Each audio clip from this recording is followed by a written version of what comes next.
इस देश में ऐसे विद्वान लोग हैं जो किसी यूनिवर्सिटी में नहीं गए, किसी कॉलेज में नहीं गए, विद्वता की इतनी ऊंची ऊंची बातें सिखा देते हैं कि हैरान होता है आदमी। मैं भी बहुत हैरान हूं। एक बार आंध्र प्रदेश के एक छोटे से गांव में एक 80 साल के बुजुर्ग ने मुझे समझा दिया। मैंने पूछा, दादाजी इतना दान क्यों करते हैं भारत में? तो उन्होंने कहा, देखो बेटा, भारत में धन के 3 ही अंतिम रास्ते हैं। धन के 3 ही अंतिम रास्ते हैं। या तो इसको भोग कर लो, या तो इसको दान कर लो, नहीं तो ये चोरी चला जाएगा। या तो भोग कर लो, या तो दान कर लो, नहीं तो चोरी चला जाएगा। भोग हम कर नहीं सकते, क्योंकि ईशावास्यम इदम सर्वम यत्किंच जगत्याम जगत तेन त्यक्तेन भुंजी था मां हृदय तस्य सिद्धनम। ये हमारे जीन में है, खून में है, डीएनए में है। भोग तो कर नहीं सकते, करेंगे तो एड्स से मर जाएंगे और पता नहीं क्या क्या हो जाएगा। तो भोग तो हम करते नहीं हैं। और ये मैंने देखा है, भारत में जो पुराने करोड़पति हैं ना, नए वालों की बात नहीं करता, पुराने जितने भी करोड़पति हैं, एक धोती और एक कुर्ता, उसी में जिंदगी काट देते हैं। मैंने घनश्याम दास जी बिरला की जीवनी पढ़ी और उनके बारे में ये सुनकर बहुत आश्चर्य होता है कि 2 या 3 जोड़ी कपड़े में जिंदगी बीत गई और हजारों करोड़ का साम्राज्य उन्होंने स्थापित कर दिया। लेकिन उनकी आधुनिक पीढ़ी बिल्कुल उल्टी है। शायद वो 1 घंटे तो इसमें लगाती है कि कौन सी शर्ट के साथ कौन सा पैंट पहनो, क्योंकि घर में इतनी शर्ट और इतनी पैंट है कि कॉम्बिनेशन बनाने में घंटों लग जाते हैं।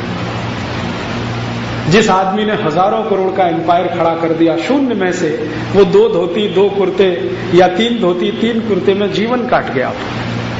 ऐसे में हजारों लोगों को जानता हूं जो करोड़पति हैं, पुराने करोड़पति, और अंगोछा लपेटे ही जिंदगी बिता दिया। एक बनियान और एक नीचे टॉवल, अंगोछा, बस खत्म कहानी। हम मानते हैं कि ज्यादा भोग अपने लिए नहीं है। और भारतीयता में जो सबसे बड़ी मान्यता है ना, वो ये है कि कम से कम अपने ऊपर खर्च करो। क्यों? ये शरीर नश्वर है, इसको लीप पोतने में क्यों लगे हुए? थोड़े दिन में चला जाएगा, कुछ बचेगा नहीं इसमें। तो ज्यादा से ज्यादा दूसरों पे खर्च करो। तो हमारा जो निजी जीवन है ना, प्राइवेट लाइफ, वो बहुत संयमित है, कम खर्चे वाली है। और हमारी जो पब्लिक लाइफ है वो बहुत खर्चीली है, बहुत पैसे वाली है। पब्लिक लाइफ में हम मंदिर बनाएंगे, करोड़ों रुपए खर्च करेंगे।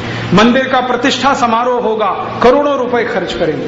दावत होगी, क्या क्या होगा, सब कुछ होगा, करोड़ों रुपए खर्च होंगे। लेकिन हम अपनी जिंदगी में कम से कम खर्च करेंगे। हम शादियां करेंगे बेटे बेटियों की, बहुत खर्चा होगा, लेकिन निजी जिंदगी में कसकसाते हैं 10-10 रुपए खर्च करने के लिए। ये हमारा जेनेटिक मटेरियल है, ये डीएनए ऐसा है। और ये डीएनए कोई आज का नहीं है, हजारों साल का है। तो ये शायद भूगोल की स्थिति ऐसी है, इसमें से बना होगा।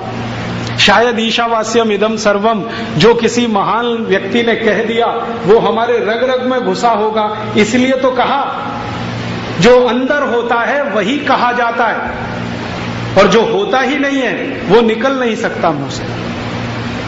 तो हमारी रग रग में होगा। पुराने सब लोगों को मैं देखता हूं, इतना सीधा सादा सरल जीवन, और पैसे संपत्ति में करोड़पति। तो हमारे यहां वेल्थ के बारे में इतनी निश्चिंतता है कि इसको दान करो, बहुत बढ़ेगा, नहीं करोगे तो चोरी जाएगा, चोरी जाएगा तो अफसोस करोगे। और वो हमें दिखाई देता है आज के जमाने में जो कंजूस लोग पैदा हो गए अमेरिका और यूरोप से प्रभावित होकर। ये जो कंजूस है ना, ये भारत के नहीं है, ये सब अमेरिकी हैं, यूरोपियन। हाँ, मैं मानता ही नहीं कि जो कंजूस है वो भारतीय है। भारतीय कंजूस हो गया तो भारतीयता चली जाएगी। ये जो अमेरिकी असर हम में आ गया, यूरोपियन असर आ गया, हम कंजूस हो गए, तो कंजूस लोगों को मैंने देखा है कि उनका धन सब चोरी ही जाता है। या तो कभी इनकम टैक्स वाले ले जाते हैं, कभी सेल्स टैक्स वाले ले जाते हैं, कभी वैल्यू एडेड टैक्स वाले ले जाते हैं, और वो फड़फड़ाता रहता है, तड़पता रहता है, उसकी आंखों के सामने लूट होती है। मैं उसको कहता हूं, भाई अगर तुमने दान कर लिया होता तो संतोष तो होता। यहां तो चोर उचक्के बेईमान लुच्चे लफंगे जो अधिकारी ले गए तुम्हारा सब, अब कसकते रहो। तो भारतीय तो कंजूस हो नहीं सकता। क्यों नहीं हो सकता? क्योंकि भारतीय प्रकृति कंजूस नहीं है।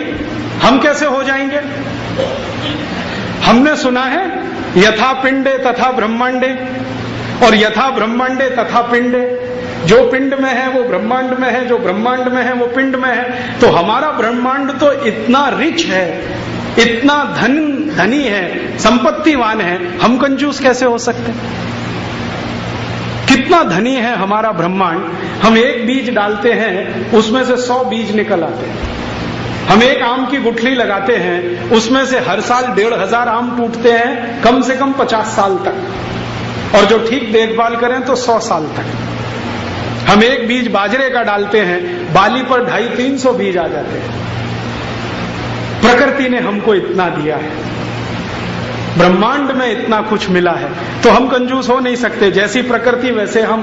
तो ये कंजूसी होना भारत का गुण नहीं है, ये यूरोप से आया है। क्यों?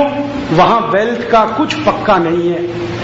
और आप कभी भी यूरोप और अमेरिका में जाए ना, अमेरिका में अब तो ये विशेष दिखाई देता है, किसी भी अमेरिकन आदमी से बात करिए, और अब तो जो हिंदुस्तानी अमेरिका में रहते हैं उनसे भी बात करिए, हर समय दिमाग में एक ही घन चक्कर घूमता रहता है, बैंक बैलेंस। हर समय एक ही कैलकुलेशन, बैंक बैलेंस। आप किसी भी अमेरिकन से 5 मिनट बात कर लीजिए, 5 मिनट में 2 बार पूछ लेगा आपका बैंक बैलेंस कितना है। और किसी अमेरिकन लड़की से बात कर रहे हैं तो 5 मिनट में 5 बार पूछ लेगी आपका बैंक बैलेंस कितना है। सारी कैलकुलेशन बैंक बैलेंस की। समाज की इज्जत बैंक बैलेंस से, समाज की प्रतिष्ठा बैंक बैलेंस से, समाज का सब कुछ बैंक बैलेंस से। मैं बार बार सोचता हूं कि इनके मन में इतनी चिंता क्यों है पैसे को लेकर? क्योंकि निश्चिंतता नहीं है। मालूम नहीं है कि ये संपत्ति आज है तो कल भी रहेगी। हम हिंदुस्तानी इतने आश्वस्त हैं कि ये आज भी है, कल भी रहेगी, जो दान करने की परंपरा अपनाते रहे तो।